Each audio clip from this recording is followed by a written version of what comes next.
noches, le damos la bienvenida a la congresista Indira Wilca de Nuevo Perú. ¿Cómo Buenas está, congresista? noches. Gracias por estar con nosotros. Bueno, a ver si tenemos de repente imágenes de esta marcha que se ha producido, no hace momentos en realidad, hace un par de horas, contra el fiscal de la Nación, Pedro Chávarri.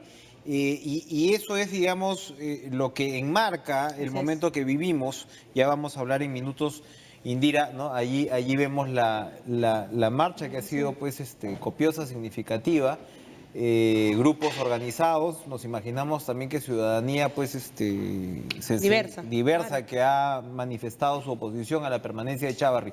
Chávarri ha emitido un comunicado, ha llamado a la unidad a los fiscales. Y evidentemente él no va a renunciar. Se ha abierto esta fórmula por el lado del Comité Anticorrupción, El Poder ¿no? Judicial. Exacto, ¿no? Que si es que podría ser posible removerlo del cargo, pero entiendo yo que todo está en manos del Congreso, ¿no? Efectivamente, y como tú bien señalas, Chávarri ha dicho que no va a renunciar, a pesar de que no solamente hay acciones como esta de la ciudadanía, sino respuestas o pronunciamientos de los propios fiscales. O sea, ya hay Fiscales de una lavados de situación. activos, cuando tu gente te está diciendo que no te El propio cuerpo apoya, de ¿no? fiscales que, digamos, cumple hoy día una de las tareas más importantes, que es justamente tratar de garantizar que estos delitos que se han ido descubriendo de corrupción y de otros conexos se investiguen. Si ellos son los que no tienen confianza en la cabeza del Ministerio Público, entonces no estamos hablando de una situación personal o política, como él la pretende presentar, sino una situación de crisis institucional. Y esa crisis hay que responder más allá de si algunos comparten o no la idea que se tiene sobre la responsabilidad del señor Chávarri en los hechos que se le imputan de pertenecer. El tema trasciende a la persona, ¿no? Exactamente, entonces, y el tema trasciende incluso de si estamos con la certeza o no de que él es responsable penal de la pertenencia, por ejemplo, a esta red de crimen organizado que es la banda de los cuellos blancos. Más allá de si hay convicción o no en eso, para mucha gente, lo que es clarísimo es que él no puede seguir siendo un obstáculo para generar ese proceso de reforma y de investigación. Se ha llegado a un profunda. límite político, no necesariamente penal, que habría, como Así usted dice, que es un definirlo. límite Pero que tiene que ver con la ética y obviamente con el contexto político en el que estamos, de necesidad de que se llegue al fondo en los hechos que puedan involucrar a cualquier tipo de funcionario del sistema de justicia, y más cuando se trata de altos funcionarios como fiscales supremos, para que pueda ser investigado, solamente investigado. Hoy el Congreso tiene la potestad de avanzar o no en esa investigación. Lo que hemos visto el día lunes, yo sí creo que ha sido lamentable. O sea, había una situación en la que el señor Chávarri no solamente se ha paseado por el Congreso como si él no estuviera imputado, como si las acusaciones contra él no fueran graves, sino que además al día siguiente hemos visto cómo se han reunido en el Parlamento estos señores que fueron removidos justamente por el Congreso, los ex consejeros del CNM, con el señor Inostroza, como si no pasara nada realmente, como si el país no estuviera evidenciando una crisis a propósito de los actos que hemos descubierto de ellos, estas llamadas, estos intercambios, estos favores, este poder que usaron a través de sus cargos para asentar esta red de corrupción institucionalizada en el sistema de justicia. no hay un pálpito, yo sé que las especulaciones hay que manejarlas con cuidado, pero no hay un pálpito de que si salvan a Chávarri en el Congreso, van a tener que salvar al resto. O sea, no hay un relacionamiento ahí de que el señor Nostroza puede decir, bueno, yo acá me salvo con todos o caemos todos juntos. Hay ese convencimiento, y yo creo que además eso que tú señalas es evidente, por más que algunos intentan, como digo, llevar a esto a una situación de confrontación política de bandos. No lo creo. Me parece que el señor Chávarri es justamente la piedra angular que posibilitaría o impediría que se descubra responsabilidades de otros actores que no solamente son del sistema de justicia. El lunes también vimos la acusación al señor Becerril, por ejemplo, y digamos, el hecho que involucraba al ex consejero Guido Aguila, esa famosa reunión, ¿no es cierto?, en Para la casa, imponer a Gutiérrez Pérez, para nada en ese menos, momento como elegir. presidente, ¿no? Ya en el 2017, ¿no es cierto?, se hablaba de esta elección, digamos, concertada entre un representante del Congreso de la República y el señor Aguila, que es una persona que ha tenido siempre en estos últimos años un poder, digamos, excesivo en el CNM, y entonces ese proceso de investigación, por ejemplo, se ha manejado de una manera absolutamente hermética. Se pidió que la sesión sea reservada, con lo cual obviamente los hechos que ahí se expusieron, respuestas que muchos periodistas y ciudadanos no habían podido escuchar del señor Aguila, por ejemplo. El señor Aguila, cuando se hizo a través de una denuncia periodística pública esta supuesta reunión, él lo negó en todos los idiomas. Y este año, ¿no es cierto?, comprobamos que no es tan cierto lo que él Lo decía. reconoció dentro del porque lo CNM reconoció incluso. en una conversación grabada sin que él se diera cuenta. O sea, en una conversación en la que nuevamente intentaba influenciar, digamos, sobre un consejero, se escucha una conversación en la que él asiente. Entonces, ese es un elemento que, por ejemplo, él nunca ha explicado con detalle a nivel de la prensa. Lo pudo haber hecho en esa comisión, efectivamente, de sus acusaciones, pero claro, al hacerse hermética la reunión, hay detalles que no se van a poder revelar. Para mal o para bien, incluso en el mismo caso de Chavarri hemos podido ver por televisión, ¿no? Su Esta respuesta. sesión, el caso del señor Becerril, Ah, no. en el caso del señor Aguila, que tenía mucho que explicar, No. porque él es el que reconoce que la reunión efectivamente se habría dado, la gente no va a poder enterarse cuál fue su descargo. Gran despliegue de seguridad para recibir a Keiko Así es. Fujimori, Entonces, ¿no? eso sí nos hace indicar que acá lo que hay detrás de la protección al señor Chavarri, en realidad, es la protección, ¿no es cierto?, un conjunto de actores cercanos al fujimorismo. Esa es la realidad y por eso preocupa tanto que a esta mayoría no le interese resolver el impasse que hay con la presencia del señor Chavarri en el Ministerio Público. Y lo segundo es que no le preocupe lo que está pasando ahora y que pasó hasta hace unos minutos en el Congreso, en el que se tenía que debatirse justamente el proyecto de reforma constitucional del CNM. Ha habido una preocupación de ayer hacia hoy porque hay un dictamen o un predictamen que fue planteado casi de manera sorpresiva por la presidenta de la Comisión de Constitución. ¿Qué incluye ese predictamen? ¿Cuáles eran los puntos preocupantes? Como tal vez algunos ya lo han podido conocer durante el día de hoy, incluía un aspecto que no había sido ni siquiera debatido de ninguna manera en la Comisión de Constitución ni en Justicia. Y no está obviamente en el proyecto de ley que el presidente envió al Congreso. Era la modificación de la forma en la que se elige al jefe de la RENIEC y de la OMPE. Hoy día el jefe de la RENIEC y la OMPE era y es elegido por el CNM que no existe ciertamente. Entonces tenemos un problema porque tiene que haber un jefe de RENIEC y OMPE, digamos, legítimo.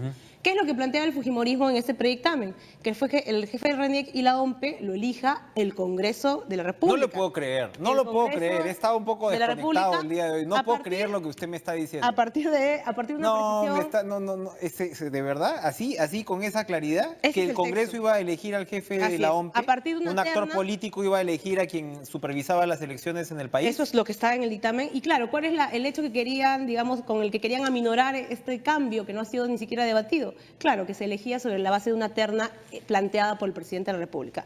Más allá de que esa para ellos era un atenuante a este cambio que para muchos nos parece sumamente riesgoso, lo cierto es que nunca antes en la historia de nuestro país hemos tenido una ley o una norma que lo que haga es poner en manos de los poderes políticos la elección de órganos electorales que tienen que tener una cabeza absolutamente independiente. O sea, nunca ha habido un antecedente, salvo en momentos en los que justamente la democracia en nuestro país estuvo en riesgo. Me parece que en la época de Odría se tuvo una situación similar, pero creo que estamos bastante lejos de estar en un momento como ese o aspirar a estar en un momento como ese. Y no perdamos de vista que el primer capítulo en realidad de lo que estamos viviendo hoy viene con la crisis de OMPE, con la crisis reciente de OMPE, después de tanto esfuerzo por recuperar una institución, porque si la OMPE se cae, nos fregamos. No, y si hay garantía en las elecciones, más o menos que por ahí nos podemos bandear, pero si la OMPE se cae, nos fregamos.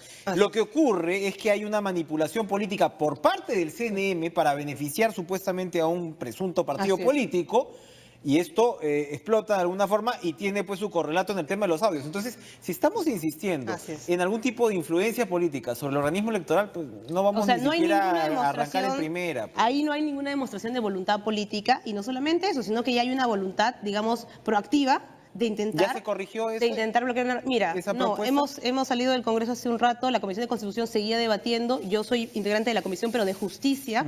En Constitución, que es donde se presentó este dictamen que incluye este cambio que no había sido debatido en las sesiones anteriores, se planteó por casi todas las bancadas, a excepción del fujimorismo, y el APRA me parece, que este aspecto se modificara. 3 horas de debate solamente para exigir o para plantear o para proponer que por favor se avance con lo que ya se conocía, no con un aspecto que no tiene nada que ver con el CNM. O sea, la elección del jefe de RENIEC y la OMPE, si bien es cierto, es hoy día una potestad del CNM, no tenía por qué haberse modificado. En fin, si uno quisiera reformar eso, luego puede proponer una modificación de reforma constitucional solamente para la OMPE y la RENIEC.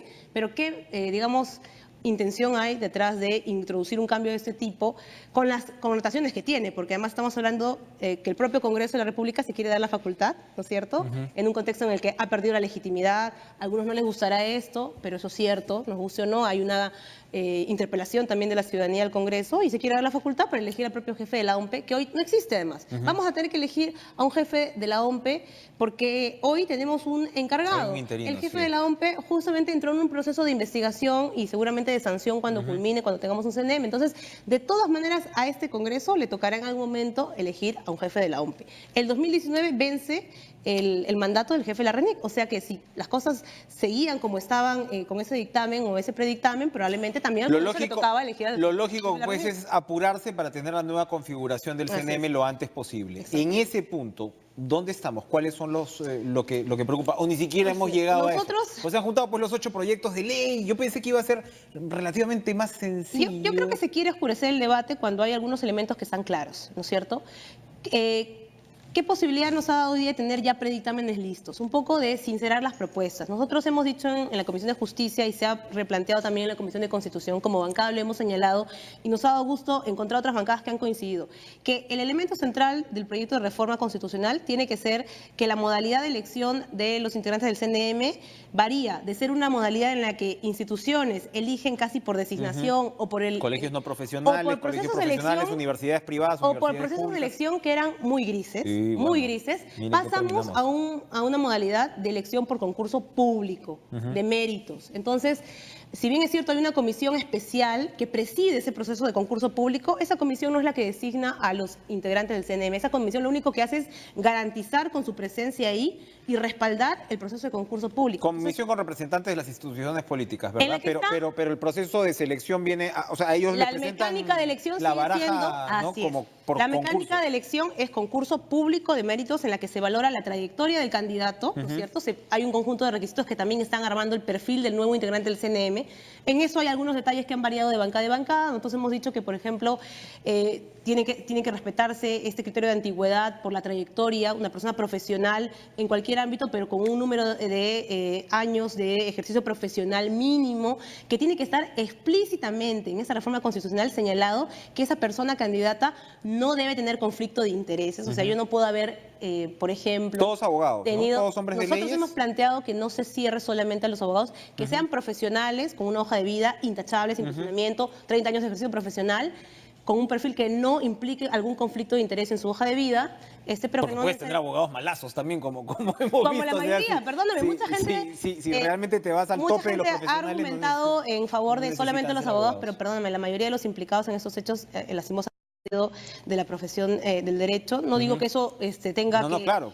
significar una regla, pero sí Pero el Poder preocupaba- Judicial sí quería abogados. Sí, bueno, sí, la propuesta del Ejecutivo incluye eso. Nosotros hemos planteado ahí una variación. Pero Ya. bueno, son detalles que se pueden ir mejorando. El hecho es que el perfil del integrante del CNM tiene que, de todas maneras, estar expresamente señalado en la Constitución para que luego las leyes orgánicas que van a desarrollar justamente esta reforma no intenten sacarle la vuelta al perfil y tengamos gente que, a pesar de que tenía una impugnación en su hoja de vida, resulta que pudo candidatear, ¿no es cierto? A pesar de que alguien tenía una denuncia previa, los que van a elegir se hacen de la vista gorda. No, el perfil tiene que explícita y literalmente en la reforma constitucional señalar que no se puede aceptar un candidato con cuestionamientos o con conflictos de intereses de por medio. Eso es algo que exigimos. Y lo último, que también es algo que se ha planteado y se puede adecuar, no es una cosa, digamos, que se contraponga con la propuesta que estaba discutiéndose, es que hoy se plantea que la comisión especial que preside el acto de convocatoria al concurso público es esta conformada por el presidente, por el Poder Judicial, el Ministerio Público, la Defensoría del Pueblo, y en esta lógica se había ya descartado la presencia de instituciones de la sociedad civil, de la ciudadanía. Entonces decíamos que, claro, pasar de un extremo al otro tampoco es bueno, y que lo que podría considerarse es la presencia, por ejemplo, de instituciones de las universidades públicas de más de 50 años y licenciadas por SUNEDU. En fin, son instituciones que de todas maneras tienen, creemos, un peso y una relevancia en el país.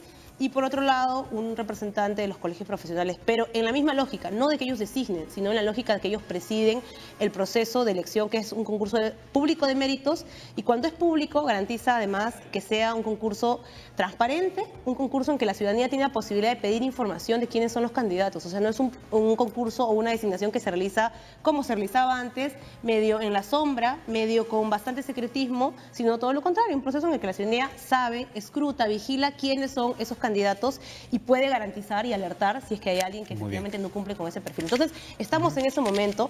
Nos han dicho ya nuestros colegas y compañeros que han estado en la Comisión de Constitución que el debate ha terminado sin que se haya podido aprobar nada. Se ha O sea pasado que al viernes, me parece. O sea, mañana ya fue. exactamente, mañana no va a haber discusión, lo cual sí nos preocupa porque sacando el aspecto de la OMPE y de la RENIE, que en realidad no tendría que haber entrado nunca en estas condiciones, es un debate que puede tenerse luego porque es otra reforma constitucional distinta, creo que podríamos avanzar en esa lógica que te digo, romper el criterio de compadrazgo, de amiguismo, de designación, que es lo que generó que se creen estas redes y que va a permitir que empecemos a renovar las instituciones, no solamente el CNM, nuevamente, hay una preocupación terrible y una pérdida de legitimidad que la ciudadanía la está expresando en la cabeza del Ministerio Público. Muchos creemos que el señor Chávarri es el Bien. fiscal del Fujimorismo y va a seguir amparándose en esta especie de blindaje que ellos le están haciendo desde el Parece Congreso. que hay algunas manifestaciones de violencia, ¿no? No sé si Bueno, es que ojalá tenemos, que eso que ¿no? pueda normalizarse, pero nuevamente va a haber otras expresiones Bien. ciudadanas que creo que van a continuar en esta línea. Bien, gracias. Y me Muchas estaba acordando de la repartija. Sí, claro. ¿No? Para ver por qué es importante que estos procesos sean transparentes y sean todo lo profesionales posibles. Sí. La repartija del TC que tanto, Es un antecedente. que tanto, ¿no? Sí, Y claro. ahí estuvo. Gracias, Vida Muchas Ulca, gracias. por estar con nosotros. Vamos a una pausa. 26 años de la captura de Abimael Guzmán. Acaba de recibir una nueva sentencia de cadena perpetua. Se viene el caso Perseo como muy importante. Vamos a conversar con el general Carlos Morán, ex integrante del GEIN. No se muevan.